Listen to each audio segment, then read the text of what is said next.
એક નગર છે ને, મુંબઈ રહેતા હતા, બોલો, ગામડે રહેતા પહેલા, પણ પછી મુંબઈ વયા ગયા. આ ખાલી હવેલી, અને હવેલી ને તિજોરીમાં મૂળ મુદ્દા માલ બધું અહીંયા રાખે. હું કામ મુંબઈમાં રેડ ન પડે ને બાપા, તે બધું અહીંયા હવેલીમાં રાખે.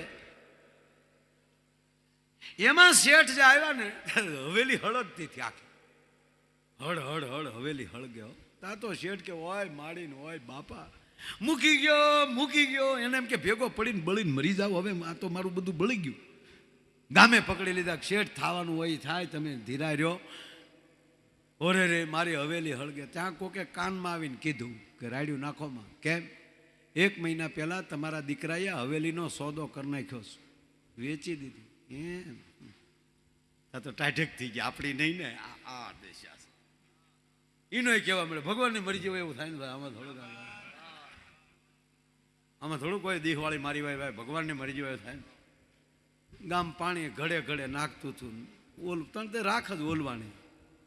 શેઠે પાણી બાણી પીતું ને ગામે ચા પાય.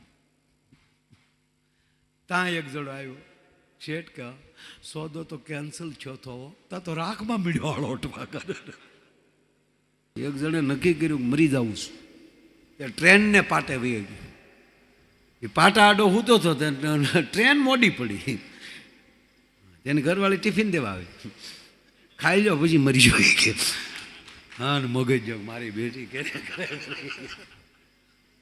ન્યાલી ભાગી ગયો.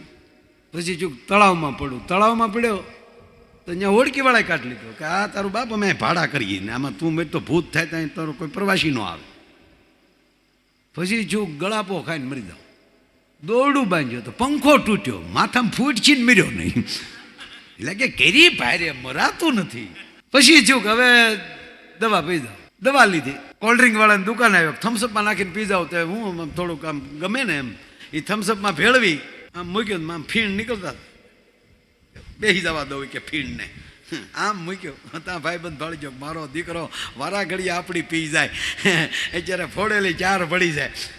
અને ઓલો આંખ્યું વિશે ભગવાનને પ્રાર્થના કરતો હતો કે મારા હાથ આવું છું. આંખ ખોલીને ઓલો ભાઈબંધ પડી ગયેલો મોટા પીડા. ફોડી કોકે ને ફૂકાઈ કોક ગયો.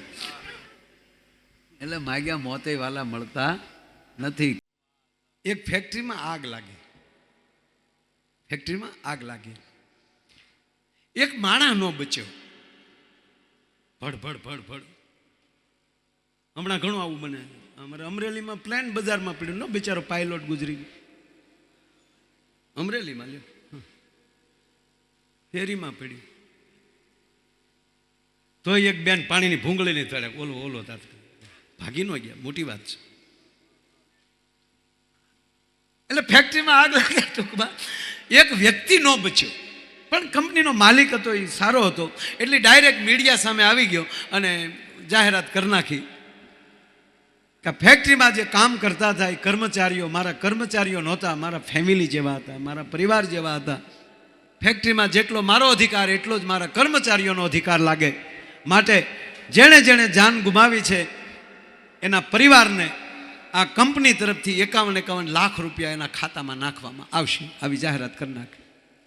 તો અનેક માણસોએ તો એવું કીધું કે રૂપિયાને શું કરવા, માણસ વયા ગયા છે, ઘરનું માણસ ખોઈ બેઠા, અમારે રૂપિયા શું કરવા. પણ એમાંય કોઈ કવડું મગ હોય ને, ઘરની જ વાડીના મગ હોય તો એમ ન માનવું કે એમાં કવડું મગ ન હોય. બહુ દુઃખ થાય. ઘરની વાડીના મગ કવડા નીકળે ને બહુ દુઃખ થાય. ઘરની ગાયનો વાસડો વાવણીમાં ન હાલે તેથી બહુ દુઃખ થાય. અને ઘરની ભરોસાની બહેને પાડો આવે એ તો એવું દુઃખ થાય છે.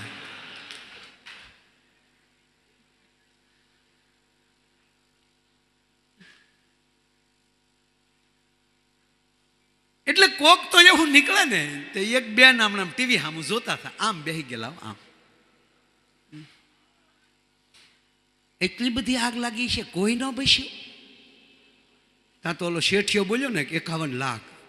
તો બેન બેઠા બેઠા શું કે ભગવાનનો અવતાર કહેવાય, આ શેઠિયો થોડો કહેવાય, ભગવાન કહેવાય બેન, ભગવાન. બાકી તો આવી ઘટના બને એમાં બિચારો શેઠિયો શું કરે, કાળના કાળમાં પ્રમાણે ઈશ્વરે ધાર્યું હોય એટલું થાય. 51 લાખ. ઈશ્વરની ગતિ હોય ને એને કાંઈ કોઈ નો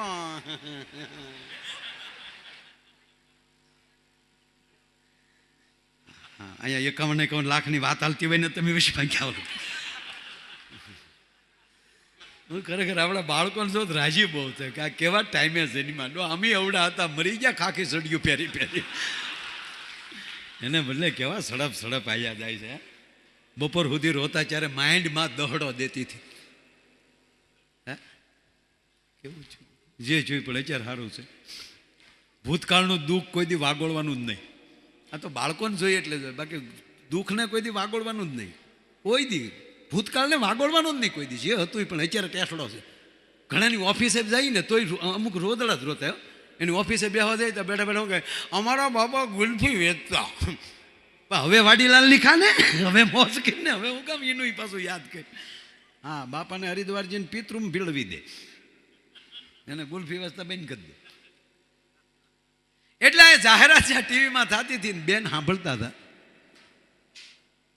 કે જેણે જીવ ગુમાવ્યા એના ખાતામાં 51 લાખ થતા તો બેન કરે ભગવાનનો અવતાર કહેવાય. બેન આ શેઠિયો થોડો કહેવાય. અને આગ થોડી કાંઈ જોઈને કોઈને લગાડી હોય, કુદરતની ઘટના છે ને. દીકરા અહીંયા આવી તો બટા હા મમ્મી આ હમાસારમાં આવે ફેક્ટરીમાં આગ લાગી, જ્યાં તાર પપ્પા જાતા એ જ ફેક્ટરીમાં આગ લાગી. તાકે હા મમ્મી હિંમત રાખજે બટા, આગળ કેવા હમાસાર આવે એ કઈ નક્કી નહીં બટા, પણ મારો દીકરો હિંમત રાખજે, લોખંડનો થઈ જાય બટા, કાલ મોટો થઈ જાય. 51 લાખ અગાઉ મેળી બિચારી હિંમતને તૈયારી કરવા. બટા તાર બાપાને ફોટો લાવ, આગળ જરૂર પડશે. કારણ કે ઓલામાં સમાચારમાં આવી ગયું કે એક પણ વ્યક્તિ નથી બચી. છોકરે ફોટો આપ્યો તો ઓલા ફોટામાં માખ્યું બેસીને કાળા ટપકા થઈ ગયેલા. તે બેની ફોટો સાફ કરતા હતા. એ તમારા આત્માને સદગતિ કરજો, અમે વાય ભાગવત કરશું તમ તારે, માયાભાઈ નો પ્રોગ્રામ એ રાખશો. 51 લાખ એ હજી ફોટો સાફ થાય ન થાય ત્યાં સાહેબ બન્યું એવું, ત્યાં દરવાજે ટકોરા થયા. બેન ફોટા હોતા ઊભા થયા, દરવાજો ખોલ્યો ત્યાં તો ઘૂઘુ ઊભો ઊભો માવો સોળતો હતો. ત્યાં તો બાય હજડ થઈ ગઈ કે ટીવીમાં આવે છે કે એક પણ નથી બચ્યા. આ ઘૂઘુ ક્યાંથી? પણ એને શું છું કે આ ભૂતથી મળવા તો નથી આવ્યો ને એમ. મામા મારી પદ્મા, એટલે એ બાઈનું નામ પદ્મા હતું કે પદ્માને મળવા નથી આવ્યો ને ભૂત થઈને, પદ્મા બોલે. પણ એને કોઈ કીધેલું ભૂતના પગ અવળા હોય અને ભૂતને પડસાયો ન પડે. તો બાઈ પગ સામું મળી જોવા, આનો તો સીધા જ હતા, સપર પગો હતો, પગ સીધા, પડસાયો કાળો ધબ પડતો હતો. તો ઓલો ઉભો વગે શું છે તમારી કંપનીમાં આગ નથી લાગી? તો કે લાગીને સમાચારમાં આવે કોઈ નથી બચ્યું. બોલો કે હકીકત કોઈ નથી બચ્યું, કોઈ નથી બચ્યું. બાઈને હેરડો પડ્યો કે તો તમે, હું માવો લેવા બહાર ગયો તો. અને પછી જે બાઈ ખીજાણી કે હું કે દેવનું કહું માવા બંધ કરો, માવા બંધ કરો, પણ વ્યસનમાંથી બહાર નથી નીકળવું. હું કે માવો 51 લાખનો છો આમાં.